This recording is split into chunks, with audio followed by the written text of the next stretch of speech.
수험생에 의한 수험생을 위한 여러분 반갑습니다. 저는 영어 문법 강사 안성현입니다. 자, 여러분 제복장을 보고 저 사람 왜 한복을 입었을까라는 의문점이 드는 것 같아요. 설날도 아닌데 추석도 아닌데 제가 한복을 입었죠. 제가 이렇게 여러분들에게 인사를 처음 드리는 이 시점에서 한복을 입은 이유는 단 한 가지. 자, 여러분 얼마나 많은 문법 강사들이 있습니까? 그리고 얼마나 많은 동영상 강의가 있습니까? 근데 여러분 정말 유명한 강사들, 정말 유명한 동영상 강의가 많음에도 불구하고 우리는 아직도 문법 강의에 목말라 있다. 수많은 동영상 강의가 있는데도 불구하고 아직도 나의 문법 이론은 해결되지 않았다. 지금까지의 문법 강의는 여러분들에게 만족을 드리지 못했습니다. 지금까지의 강의와는 다른 또 다른 강의를 여러분들에게 선사해주고 싶은 저의 마음을 어떻게 전달할 수 있을까라는 고민을 하다가 모든 사람들이 캐주얼이나 양복을 입고 강의를 하잖아요. 그래서 저는 처음으로 한복을 입고 한번 강의를 해보고자 잡았습니다. 이 한복을 통해서 여러분들에게 기존과는 다른 강의를 전달해주고 싶어하는 저의 마음이 좀 전달되었으면 좋겠다는 생각이 듭니다. 자, 여러분들과 제가 함께 할 문법 프로젝트는요, 문 한 끝입니다. 문 한 끝은 문법 한 번에 끝장내기라는 컨셉을 잡은 문법 프로젝트인데요. 자, 여러분 우리가 본격적으로 강의에 들어가기 전에 여러분들의 고민을 한번 우리가 생각을 한번 해볼게요. 자, 우리가 수업 영어를 하는데 수업 영어에서 가장 많은 부분을 차지하는 것은 바로 독해죠. 독해가 잘 안 되면 여러분들은 고민을 합니다.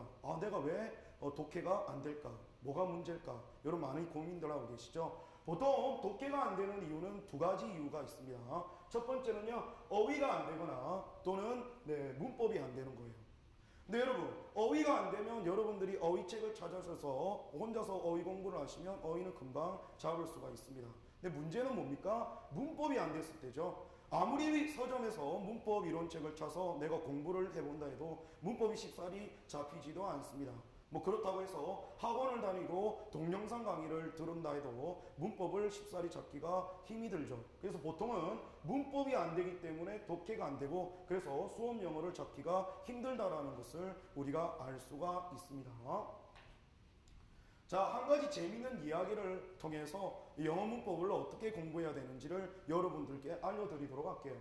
자, 신이 있었어요. 이 신이 A라는 사람과 B라는 사람에게 명령을 내렸습니다. 너희 두 사람에게 오늘 하루 동안 얼마만큼 많은 양의 땅을 파느냐에 따라서 한 명은 천국으로 한 명은 지옥으로 보내겠다라고 말씀을 하신 거예요. 그래서 A라는 사람에게는 숟가락을 준 겁니다. 너는 숟가락으로 땅을 파거라. 근데 A라는 사람은 되게 부지런한 사람이에요. 그래서 숟가락을 가지고 20시간 동안 쉴 틈 없이 땅을 팠습니다. 근데 이런 사람은 땅을 얼마나 팠을까 생각을 한번 해보시고요. B라는 사람에게는 포크레인을 주었습니다. 근데 B라는 사람은요 되게 게을러요. 그래갖고 하루 종일 빈둥빈둥거리다가 마지막 1시간 딱 땅을 팠습니다. 이렇게 포크레인으로 1시간 땅을 판 사람의 성과를 우리가 또 한번 생각해 봐야 되겠죠. 자, 여러분 얼마만큼 많은 노동을 했느냐는 중요치 않습니다. 어떻게 땅을 팠느냐에 따라서 숟가락으로 20시간을 땅을 판 사람보다는 포크레인으로 1시간 땅 판 사람이 훨씬 더 많은 땅을 팠을 거고 우리가 예견하듯이 B라는 사람이 천국으로 갔겠죠. 근데 여러분 생각해 보세요. A라는 사람은 얼마나 억울할까요? 정말 하루 종일 20시간 동안 숟가락 갖고 땅을 팠는데 성과가 나오지 않아서 지옥으로 간 사람. 여러분들의 어떤 운명이라고 생각을 하지 않습니까? 여러분들도 정말 많은 공부를 하지만 숟가락으로 땅을 파는 영어 공부로 때문에 영어 성적이 나오지 않는 여러분들의 입장과 A라는 사람의 입장이 똑같다라는 생각을 저는 여러 번 가지고 있습니다. 여러분, 파레토의 법칙이라는 게 있어요. 파레토의 법칙은 80대 20 법칙이라고도 하는데 전체 결과의 80%가 전체 원인의 20%에서 일어난다라는 현상으로 예를 들면 우리나라 전체 부의 80%는 우리나라 인구의 20%가 차지하고 있다라는 겁니다. 그죠? 그러면 이 파레토의 법칙이라는 게 영어 공부에게는 적용되지 않는 것인가? 우리가 한번 살펴보면 파레토의 법칙이 영어에도 적용이 된다라는 거예요. 그래서 밑에 보시면 영어 시험 문제의 80%는 영어 공부의 20%에서 출제된다라는 이러한 사실을 여러분들이 알고 공부를 했을 때 여러분들이 적게 공부하고도 많은 것들을 풀 수 있는 환경이 마련되어지는 겁니다. 예를 들어서 A라는 사람은요, 영어 공부를 80%나 공부를 했어요. 근데 그 A라는 공부의 80%에서 문제 출제는 20%밖에 되지 않은 거예요. 그러면 A라는 사람은 어때요? 영어 전체 양의 80%를 공부하고도 시험 성적이 20점밖에 나오지 않겠죠. 근데 반면에 B라는 사람은요, 영어 공부량의 20%밖에 공부하지 않았습니다. 근데 이 B가 공부한 20%에서 문제 출제가 80%가 된 거예요. 그러면 B라는 사람은요, 영어 공부의 20%만을 투자하고도 시험 성적이 80점이나 나오게 되는 거죠. 자, 여러분들은 수험생입니다. 학자가 아니죠. 자, 여러분들이 만약 수험생이라면요, A같이 영어의 80%를 공부 많이 해놓고서 시험 성적 20점 받고 불합격하는 사람이 되시겠습니까? 아니면 B라는 사람처럼 영어 공부 전체량의 20%밖에 공부하지 않았지만 80%의 출제 비율을 가지고 영어 80점을 맞고 합격하는 사람이 되시겠어요? 네, 제가 아무리 생각해봐도 여러분들은 A가 아니라 B의 사람으로 공부를 하고 싶은 욕망이 있을 거라고 생각이 듭니다. 그럼 우리가 B와 같은 사람으로 공부를 하기 위해서는 어떻게 공부를 해야 될까요? 자, 우리가 아시다시피 영어 단어에는 우선순위가 있어요. 그래서 우리가 보통 영어 단어를 외울 때는 주먹구구식으로 다 외우는 것이 아니라 우선순위에 따라서 가장 먼저 외워야 되는 거, 그 다음 외워야 되는 거, 그 다음 외워야 되는 것들을 정해서 체계적으로 영어 공부를 하고 있죠. 하지만 여러분, 영어 문법은 어떻습니까? 우선순위가 없다? 그렇죠. 지금까지 우리 영어 공부는요, 우선순위가 없었어요. 가리키는 선생님도 공부하는 학생들도 내가 공부하고 있는 지금 문법 이론에서 어떤 게 많이 나오고 어떤 게 잘 나오지 않는지, 그래서 내가 무엇을 중점적으로 공부하고 무언가는 좀 이렇게 내가 좀 도외시해도 되는지 이 우선순위가 없었습니다. 그래서 저는 지금 여러분들에게 이 영어 문법에도 뭐가 우선순위가 없는 것이 아니라 우선순위가 있다라는 것을 알려드리고 싶어요.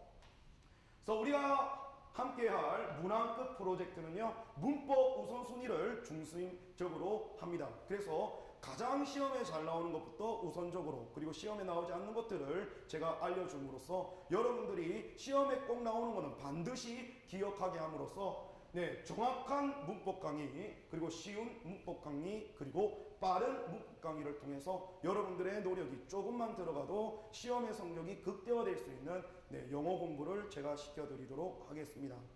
여러분, 말만 들어갖고는 저 선생님이 어떻게 가르칠까 궁금하시죠? 그래서 이 문항끝 컨셉에 따라서 우리가 오늘 배우게 될 토픽은 도치 토픽입니다. 도치 토픽과 함께 여러분들과 함께 문법을 얼마만큼 정확하고 빠르고 그리고 쉽게 강의를 할 수 있는지를 보여드리도록 하겠습니다. 자, 여러분, 도치라는 토픽이 있습니다. 도치라는 건 무엇일까요? 우선 우리가 도치를 공부하기 전에는 도치란 무엇인가부터 공부를 하셔야 되겠죠. 자, 도치라는 것은 문장의 특정 요소를 강조하기 위해서 주어와 동사의 위치를 바꾸는 문장의 표현 기법이에요.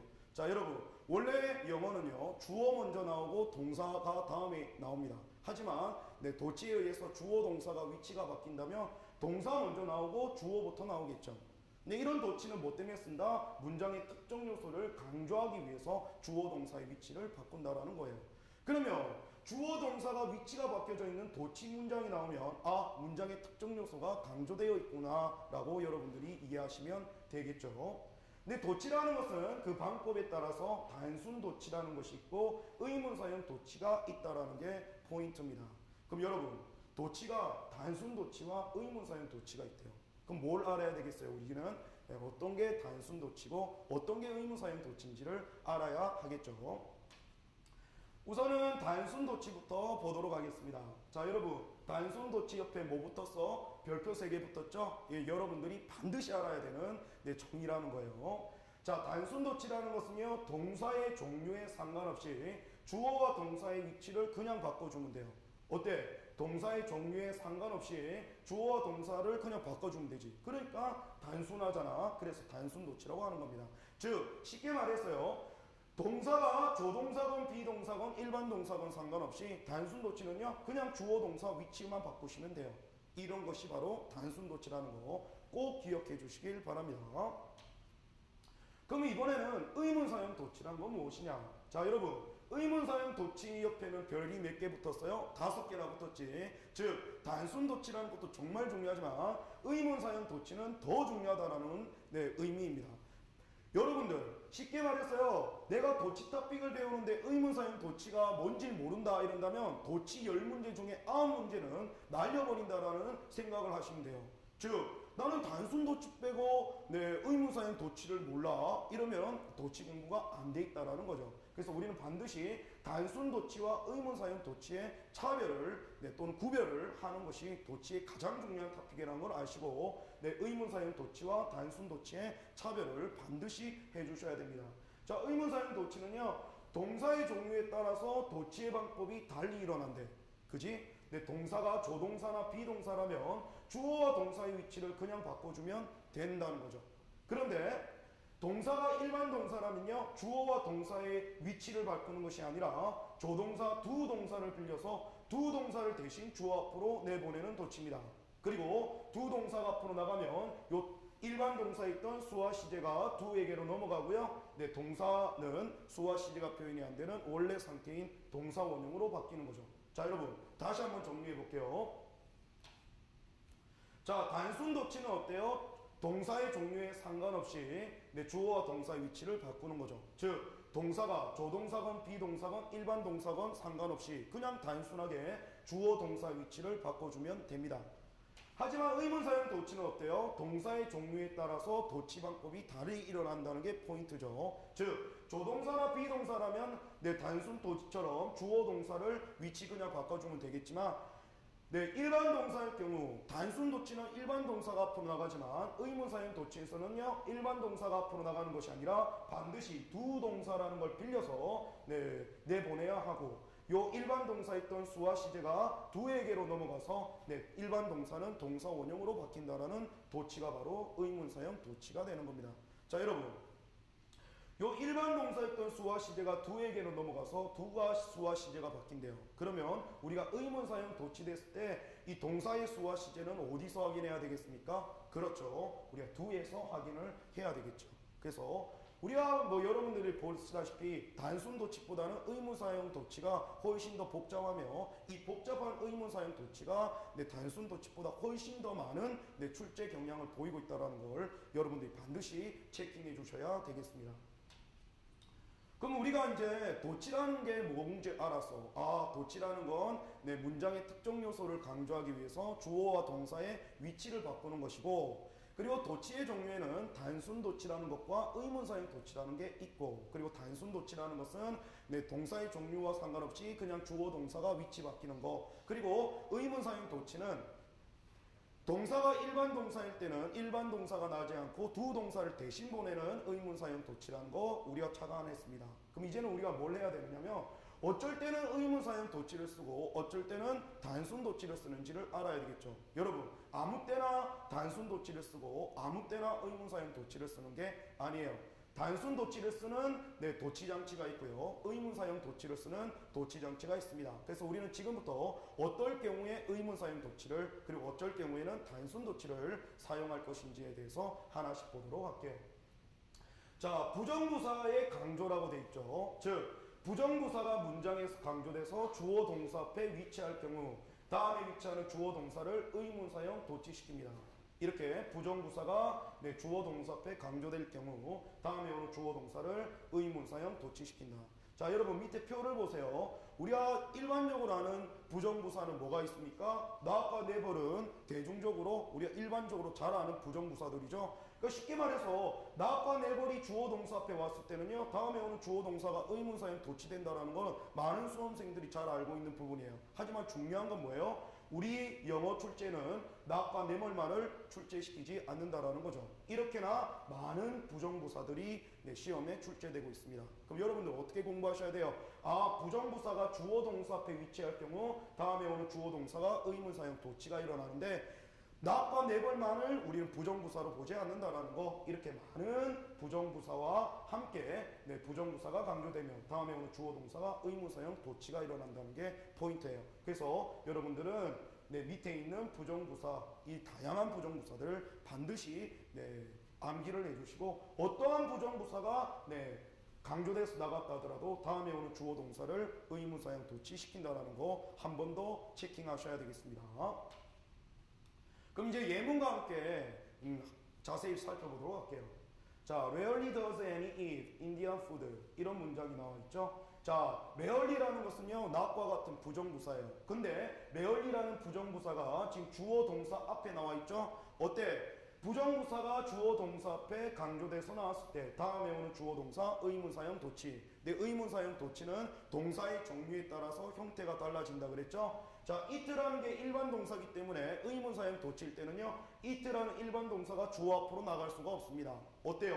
두 동사를 대신 빌려 나가죠. 그리고 it에 있던 수와 시제가 어디로 갑니까? do에게로 넘어가요. 그래서 does라는 do의 3인칭 다인수 형태로 바뀌었다라는 것은 원래 it라는 동사가 다인수 형태라는 걸 우리가 알 수 있습니다. 그럼 어떻게 해석하면 되겠어요? Annie는 인디안 음식을 먹지 않습니다. 이렇게 해석해 주시면 되겠죠. 자, 두 번째 문장도 한번 볼게요. Little did I dream that he would fail. 돼 있죠. 이때도 마찬가지야. little이라는 것이 부정부사로서 주어 동사 앞에 위치됐죠. 그래서 다음에 오는 주어 동사가 의문사형 도치가 일어나야 됩니다. 이때도 마찬가지죠. 문장의 동사가 dream이라는 일반 동사이기 때문에 dream이라는 일반 동사가 주어 앞으로 나갈 수가 없어요. 의문사형 도치일 때는 일반 동사가 아니라 두 동사를 대신 빌려 나간다. 그래서 I 앞에 지금 did라는 두 동사의 과거가 들어가 있는 겁니다. 자, do의 과거형 did를 썼다라는 것은 원래 일반 동사 dream의 시제가 뭐였다라는 걸 알 수 있어요? 과거였다라는 것들을 우리가 알 수 있겠죠. 해석은 어떻게 하면 됩니까? dream하면 꿈꾸다니까 나는 꿈꾸지 못했었다. 뭐를? 데디아의 사실을. He would fail. 그가 실패할 거라고는 꿈조차 꾸지 못했었다. 이렇게 해석해 주시면 되겠죠. 자, 이번에는요, only 플러스 부사가 문장에서 강조돼서 주어 동사 앞에 위치할 경우 다음에 위치하는 주어 동사를 의문사형 도치시킨다. 자, 이렇게 주어 동사 앞에 only 플러스 부사가 강조돼서 나가면 다음에 오는 주어 동사가 의문사형 도치가 일어난다는 겁니다. 쉽죠? 그럼 예문과 함께 살펴보도록 할게요. only then이라는 건 그때 당시라는 부사고요. only then, only 플러스 부사가 주어 동사 앞에 강조돼서 나갔죠. 그럼 다음에 위치하는 주어 동사 의문사형 도치가 일어난다는 거예요. 의문사형 도치인데 recognize가 일반 동사기 때문에 어때? recognize란 일반 동사가 주어로 나가는 것이 아니라 두 동사를 대신 빌려 나가는 거죠. 그리고 do의 과거형 did를 썼다라는 것은 일반 동사 recognize가 원래 과거 시제였다라는 것도 알 수가 있겠습니다. 그래서 해석하면 오로지 그때만이 그녀는 나를 인지했었다. 이렇게 해석해 주시면 되겠습니다. 그 다음 거 한번 보시면요. so 플러스 형용사나 또는 so 플러스 부사가 문장에서 강조돼서 주어 동사 앞에 위치할 경우 다음에 위치하는 주어 동사를 의문사형 도치시킨다는 거예요. 이렇게 so 플러스 형용사나 so 플러스 부사가 주어 동사 앞에 위치할 경우 다음에 위치하는 주어 동사를 의문사형 도치시킨다는 겁니다. 자, 예문과 함께 살펴볼게요. so quickly. quickly라는 것은 빠르게라는 부사인데 so 플러스 부사 quickly가 강조돼서 주어 동사 앞에 위치했으니까 다음에 위치하는 주어 동사 의문사형 도치시켜야 되겠죠. 이때도 마찬가지로 happen이라는 일반 동사이기 때문에 의문사형 도치에서는 happen이 앞으로 나가는 것이 아니라 두 동사를 대신 빌려서 나가야 됩니다. 근데 지금 do의 과거형 did가 왔다라는 것은 일반 동사 happen 시제가 원래 과거였다라는 것을 우리가 알 수 있겠죠. 해석하면요. 너무나도 빠르게 모든 것이 발생되었다. 이렇게 해석해 주시면 되겠습니다. 자, 그 다음 볼 토픽은요. 부사 단어 where이 문장에서 강조돼서 주어 동사 앞에 위치할 경우 다음에 위치하는 주어 동사를 의문사형 도치시킨다는 거예요. 이렇게 주어 동사 앞에 where이 들어오면 다음에 오는 주어 동사를 의문사형 도치시킨다는 거 쉽게 이해할 수 있을 겁니다. 예문과 함께 보시죠. where이라는 부사가 지금 주어 동사 앞에 위치돼 있죠. 이렇게 where이라는 부사가 주어 동사 앞에 위치될 경우 다음에 오는 주어 동사를 의문사형 도치시킵니다. 근데 이번에도 마찬가지로 remember이라는 일반 동사가 왔기 때문에 의문사형 도치에서는 remember이 또 앞으로 나갈 수가 없죠. 두 동사를 대신 빌려나가고 remember, I remember 이런 형태로 들어오는 거예요. 해석하면 Where do I remember the day? 그죠? 나는 그날을 잘 기억합니다. 이렇게 해석해 주시면 되겠습니다. 네, 다음 거 한번 볼게요. 긍정동의라고 되어 있는데요. 우리가 지금까지 본 도치보다는 상당히 좀 복잡해 보이죠. 네, 맞습니다. 네, 영어에서 도치 토픽에서 가장 어려운 도치는요. 지금 보게 되는 긍정동의와 이거 다음에 보게 될 부정동의가 가장 복잡한데요. 그럼 복잡하다고 해서 시험에 나오지 않느냐? 아닙니다. 내용은 상당히 복잡한데도 불구하고 옆에 별표가 달렸듯이 시험 출제 빈도가 상당히 높아요. 그래서 여러분들이 고득점을 얻기 위해서면 반드시 이 복잡한 긍정동의를 공부하시고 시험에서 맞춰주셔야 됩니다. 네, 여러분 생각해 보세요. 이렇게 많은 양의 긍정동의를 암기해서 되겠냐 이거죠. 암기해서는 절대 안 되겠죠. 어떠한 사람도 이런 많은 내용을 암기할 수는 없습니다. 그럼 어떻게 대비를 할까요? 네, 글자로 표현하면 이런 많은 것들이 표현되지만 예문과 함께 보면은요 너무 간단한 긍정동의거든요. 그래서 우선은 긍정동의에 대한 개념부터 우리가 잘 살펴본 다음에 그 복잡했던 긍정동의의 이론이 어떻게 단순하게 예문으로 흡수될 수 있는지를 우리가 살펴보면 될 것 같아요. 자, 우선 긍정동의라는 것은요 두 가지의 긍정물이 등위 접속사 and로 연결된 상태에서 그죠? 두 긍정문의 의미가 같다면 여기서 제일 중요한 건 뭐야? 의미가 같다라는 거죠. 여러분 동의라는 것은요 같을 동자의 뜻의자입니다. 즉 의미가 같다라는 거지. 그럼 긍정동의는 뭐겠어요? 그렇지. 긍정문 두 개가 뜻이 같다라는 걸 나타냅니다. 즉 긍정문 두 개가 and로 연결되어 있는 상태에서 두 긍정문이 의미가 같다면 긍정문 두 개의 의미 같다라는 걸 나타내주기 위해서 우리는 문장 맨 끝에 긍정동의부사 to를 위치시키는 거예요. 즉 and로 긍정문이 나오고 and 다음에 긍정문이 나오는데 두 가지의 긍정문이 뜻이 같다면 이 두 긍정문 뜻이 같은 걸 나타내기 위해서 문장 맨 끝에 이렇게 to를 붙여준다는 거죠. 근데 중요한 건 긍정동의부사 to는요 긍정동의부사 so로 바꾸어 쓸 수 있는데 긍정동의부사 so는 강조돼서 주어 동사 앞으로 위치하고 다음에 오는 주어 동사가 의문사형 도치가 일어난다는 겁니다. 즉 긍정동의부사 to가 so로 바뀌면요 이렇게 so는 주어 동사 앞에 강조돼서 나가고 다음에 위치하는 주어 동사가 의문사형 도치가 일어난다는 거죠. 이까지가 우리가 보게 될 긍정동의입니다. 슬라이드로만 보니까 상당히 좀 복잡하고 어려운 것 같죠? 그러면 이 어려운 토픽을 간단하게 예문과 함께 살펴보도록 하겠습니다. She can play the piano. 그녀는 피아노를 연주할 수 있다. And 그리고 I can do it too. 나도 그것을 할 수가 있다. 여러분 여기서 do는요 대동사로서 앞에 오는 동사 play를 대신받았고요. 여기서 오는 이 대명사 있은 앞에 오는 명사 the piano를 대신받았습니다. 자, 여러분 저와 함께 했던 도치 토픽 시간 어땠어요? 여러분 오늘 도치 토픽을 통해서 많은 이론들이 여러분들 걸로 만드셨는지 잘 모르겠습니다.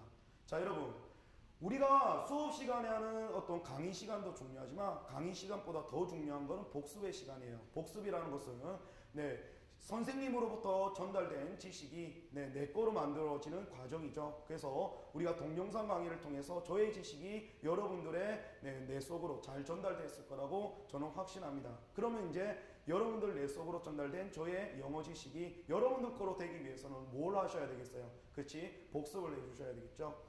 자, 복습이라는 것은요 동영상 강의 시청하는 것보다 더 어려울 수도 있습니다. 왜냐하면 동영상 강의는 선생님이 인도하는 대로 따라오기만 하면 되지만 이 복습은 어때요? 선생님이 도와줄 수 없는 그런 부분이죠. 저는 여러분들의 복습의 의지가 강할 거라고 믿고 저는 다음 강의를 또 열심히 준비하도록 하겠습니다. 자, 오늘만큼이나 멋진, 아니 오늘보다 더 멋진 다음 강의로 여러분들을 찾아뵙도록 하겠습니다. 자, 오늘 수고 많으셨고요. 복습 열심히 하시고 다음 시간에 뵙도록 하겠습니다. 수고하셨습니다.